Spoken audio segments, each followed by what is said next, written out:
Welcome to the Race Equality Project, commissioned by the London Borough of Dagenham. This presentation is given by Sarah, Asuku, Sean and Lawrence. We hope you will find it both interesting and enlightening.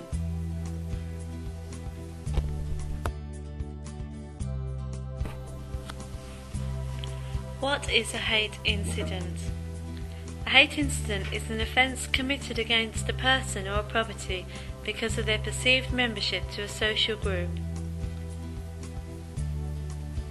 Social groups can be defined by race, colour, ethnic origin, national origin, religion, gender, sexual orientation, disability or class. The perpetrator perceives the victim as being different from others in the community. They have a perceived membership in a certain social group. The person at the receiving end, the victim, also has a perception that the incident is being motivated by prejudice or hate. It is important to note that we should, for a start, focus on the victim's perception in assessing or discussing their experience. It is also possible that their perception is faulty, and by helping them to look at other possible angles, we may be able to help them see this a bit more differently, so we can explore the incident could have been motivated due to factors such as disability or their sexuality. Some of these incidents are criminal in nature and therefore prosecutable by police, but some incidents, not all, are prosecutable.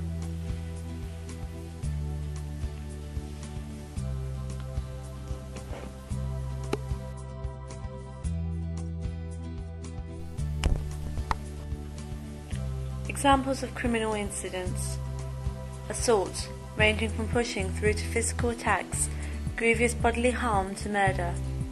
GBH, grievous bodily harm. This is very serious, normally with an intent to seriously injure, to maim or to kill. Actual bodily harm, which is hurt or injury which interferes with the health or the comfort of the victim, which is more than brief and trivial. Common assault. This can be defined as basically any injury, for example a black eye, bruising, etc. Criminal damage to property. This includes racist graffiti in any form which causes damage to both public and private property. Offensive behaviour, both threatening, abusive and insulting.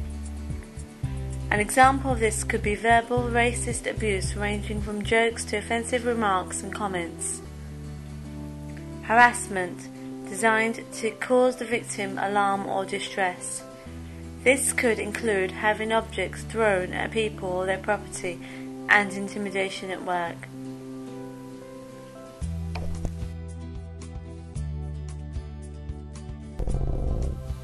What is harassment?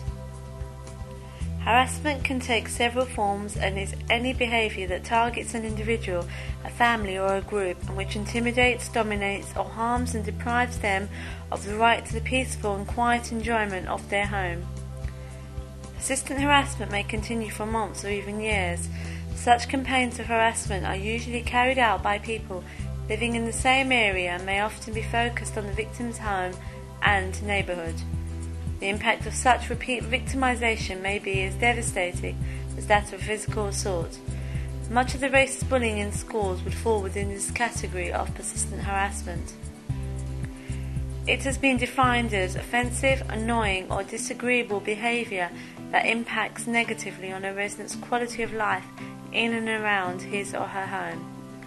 Harassment can include abusive or insulting behaviour, written or verbal, violence and threats of violence, abusive graffiti, threats or attacks against an individual, their family or their possessions. A dispute which may initially have no racist overtones, or a trivial incident such as a dispute over a parking space or noise from children, may result in racist insults and the situation may quickly inflame. At Harmony House, our main concern will be dealing with people suffering harassment, whereas the police would deal with all incidents that are criminal in nature.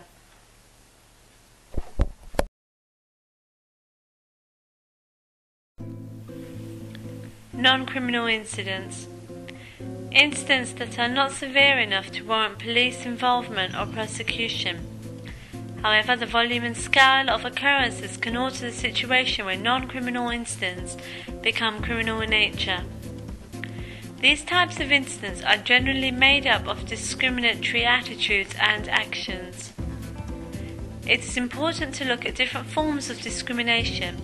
This could manifest itself in many ways. For example, the lack of respect and courtesy, or derogatory hand gestures, or even the delay or withholding of services or poor response times.